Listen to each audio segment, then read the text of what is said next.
In the desert, there is a drastic change in temperature from day to night.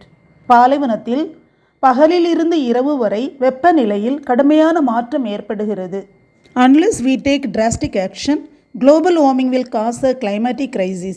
நாம் கடுமையான நடவடிக்கை எடுக்காவிட்டால் புவி வெப்பமடைதல் ஒரு காலநிலை நெருக்கடியை ஏற்படுத்தும்.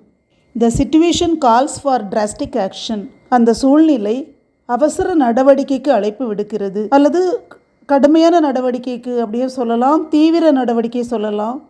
Talk to me before you do anything drastic. நீ எதையும் கடுமையாக செய்வதற்கு முன் என்னிடம் பேசு. The company took drastic measures to reduce the costs. செலவுகளை குறைக்க நிறுவனம் கடுமையான நடவடிக்கைகளை எடுத்தது. Many employees have had to take drastic cuts in pay. பல ஊழியர்கள் கடுமையான சம்பள குறைப்புகளை ஏற்றுக்கொள்ள வேண்டிய கட்டாயம் ஏற்பட்டுள்ளது. Education system needs drastic change. கல்வி முறையில் கடுமையான மாற்றம் தேவை.